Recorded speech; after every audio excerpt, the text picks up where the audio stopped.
Imam Abu Lais Samarkand berkata bahawasanya seharusnya orang-orang Islam dia mesti ada sifat berkasih sayang di antara sesama orang Islam. Sebab dia kata tanda-tanda orang yang mendapat kesejahteraan, ya, orang yang mendapatkan kebahagiaan itu, kita nak kenal tandanya, kata Abu Lais, dia dapat kesejahteraan, dapat kebahagiaan. Dia kata ada beberapa tanda dan ada 11 tanda, kata Imam Abu Lais. Dia kata tanda-tanda orang yang dapat kesejahteraan dan juga kebahagiaan, iaitu yang pertama, orang yang tidak rakus kepada dunia dan benar-benar inginkan kepada akhirat. Ya, orang yang, kata Imam Abu Lais, orang yang benar-benar tanda dia dapat kebahagiaan, dapat kesejahteraan, dia orang yang tidak rakus pada dunia. Maknanya tidak tamak pada dunia, ya, dia tidak mementingkan dunia semata-mata, dan orang ni benar-benar inginkan kepada akhirat. Dia bukan maknanya bercita-cita untuk nak memiliki dunia semata-matanya, tetapi keinginannya, tujuannya adalah kepada akhirat. Ini tanda orang yang pertama yang mendapat tanda-tanda orang yang sejahtera dan juga orang yang bahagia. Kedua, kata Imam Abu Lais, orang yang sangat menumpukan kepada ibadah dan mempelajari Al-Quran. Dia sangat-sangat mementingkan, ya, mementingkan ibadah. Memang jaga ibadah semayang jaga, ditambahkan sunat, ya, puasa fardu dah dibuat, tambah puasa sunat, zakat dah keluar, nak lebih lagi mulik, tambahkan sedekah, ya. Ini orang ni, kata Imam Abu Lais, dia sentiasa menumpukan kepada ibadahnya. Maknanya dia memang cukup jaga ibadah dan dia sentiasa belajar Al-Quran. Belajar Al-Quran ini, tuan-tuan, yang terbaik itu orang yang belajar Al-Quran, dia mengamalkan Al-Quran dan juga dia menyampaikan Al-Quran itu kepada orang lain. Ini, kata Imam Abu Lais, tanda yang kedua, orang yang mendapat kesejahteraan dan juga kebahagiaan. Yang ketiga iaitu orang yang sedikit bercakap, kecuali kalau ada keperluan, ya. Kalau cakap pun yang penting-penting saja, ya. Tidaklah cakap yang lawa-lawa, tidaklah cakap yang tidak ada manfaat, ya, yang tidak ada faedah. Kalau yang bercakap itu pun cakap-cakap yang boleh bawa kepada kebaikan. Itu sebab Allah Ta'ala, ya, memperingatkan kepada kita, waman ahsanu qawlan mimman da'a ilallah. Siapakah orang-orang yang perkataan yang paling baik? Allah Ta'ala kata orang yang perkataan yang paling baik ialah orang yang man da'a ilallah, orang yang mengajak manusia kepada Allah.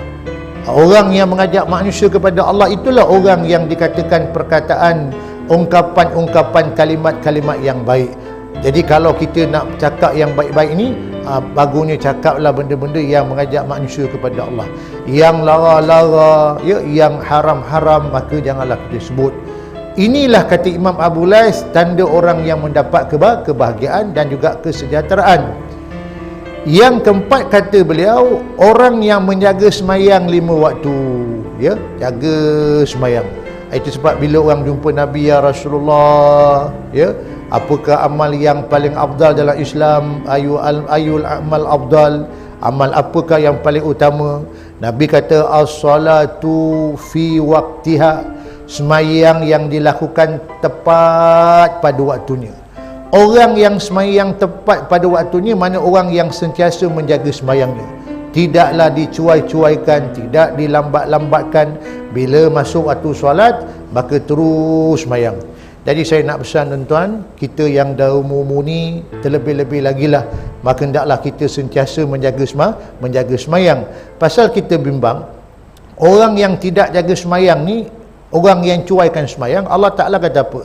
Fawailul lil musallin, maka celakalah, ya, neraka willah, kata Allah, celaka besar bagi orang siapa? Orang yang tu semayang tu dia cuaikan. Fawailul lil musallin, ya, neraka willah ataupun celakalah besar orang yang semayang ni. Pasal apa pula Allah Ta'ala kata orang semayang ni dapat kecelakaan, ya, neraka wil? Allazina hum an salatihim sahun, Sahun tu maka ulama bincangkan, ada yang kata tak khusyuk, cuai, ya, ada yang kata lewat semayang, ada yang kata semayang di penghujung-penghujung, ya. Cumanya apa pun pandangan para ulama, yang pentingnya kita ni hendaklah menjaga waktu solat. Ya, inilah kata Imam Abu Lais, tanda-tanda orang dapat kebahagiaan. Kemudian yang kelima kata Imam Abu Lais, orang yang bersahabat dengan orang-orang yang soleh. Dia bersahabat dengan orang-orang yang soleh, kawan-kawan je, sahabat-sahabat je, jiran-jiran je, ya, semua orang-orang yang soleh-soleh. Orang-orang yang soleh ni siapa tuan-tuan? Bukan orang yang namanya Muhammad Soleh ataupun Muhammad Solehin, ya, ataupun Siti Soleha. Tak, itu hanya nama sahaja.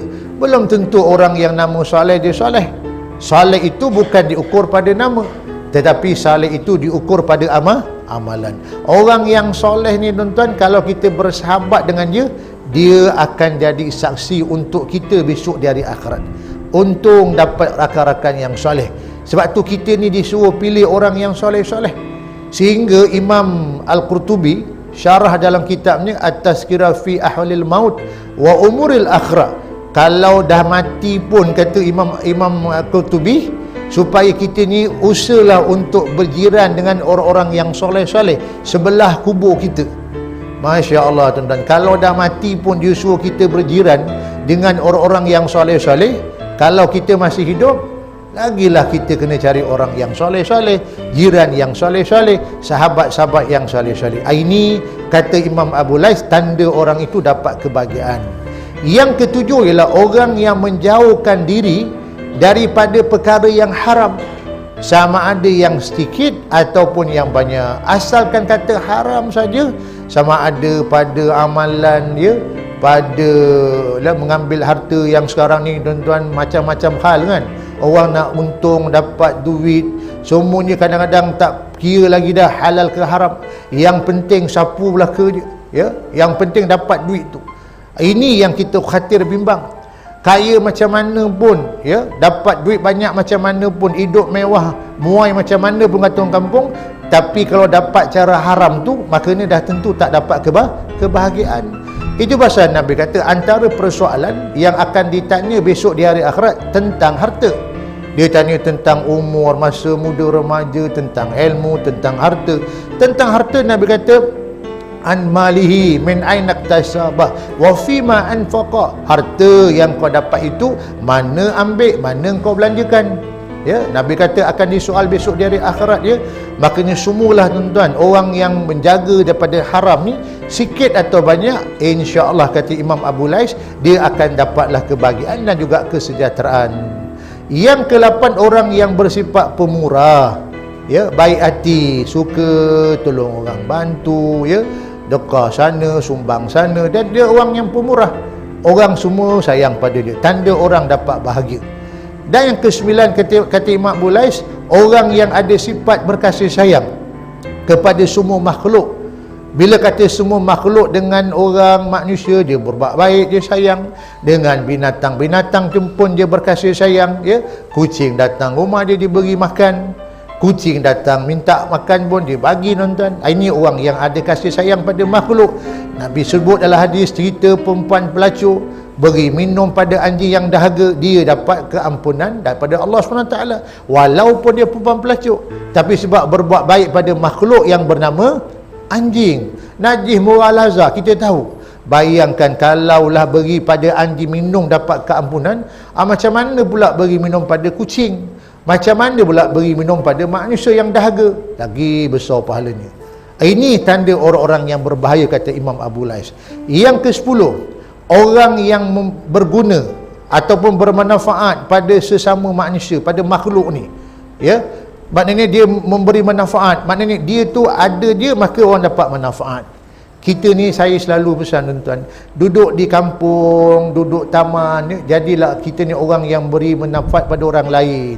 Jadilah kita macam bunga. Bunga ni letak kat mana orang suka tak? Letak bilik air orang suka, letak bilik tidur orang suka, letak ruang tamu orang suka. Yang tak suka bunga siapa tuan-tuan? Monyet. Dapat bunga dikoyak, ya. Tapi bunga orang semua suka. Tapi jangan jadi macam duri. Duri ni kita terlanggar dia pun luka, dia langgar kita pun luka. Jadi duduk dalam kampung, dalam taman, akhlak kita, sifat kita ni jadi macam bunga, jangan jadi macam duri. Maknanya kita sentiasa beri manfaat pada orang lain, pada makhluk manusia, binatang-binatang, kita beri manfaat, kita akan dapat kebahagiaan insya-Allah. Dan yang ke-11 ialah orang yang selalu ingat kepada mati, ya. Ingat mati bagus tuan. Kita bukan minta mati tak boleh, tapi kita ingat kepada mati sebab dia satu motivasi, ya. Pasal bila kita ingat mati ni motivasi, kita ingat mati Allah takut nak buat maksiat, betul tak? Teringat mati takut nak makan harta haram, teringat mati takut nak umpat orang, teringat mati takut kita nak ambil hak orang tanpa kebenaran, teringat mati takut nak khianat pada orang, takut nak tipu pada orang. Itu yang saya kata, kita jangan minta mati, salah. Tapi kita sentiasa ingat kepada kematian, dia adalah satu motivasi. Kafa bil mauti wa'iza. Mana berkata ingat mati tu satu nasihat, peringatan. Bagus untuk kita tuan-tuan.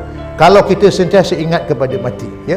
Lebih-lebih lagi bila kita ingat kepada mati, kita akan sentiasa untuk membuat persiapan-persiapan untuk ke arah mati tersebut. Inilah sebelah perkara tanda kata Imam Abu Lays, seseorang itu akan dapat kesejahteraan dan dia juga akan dapat kebahagiaan.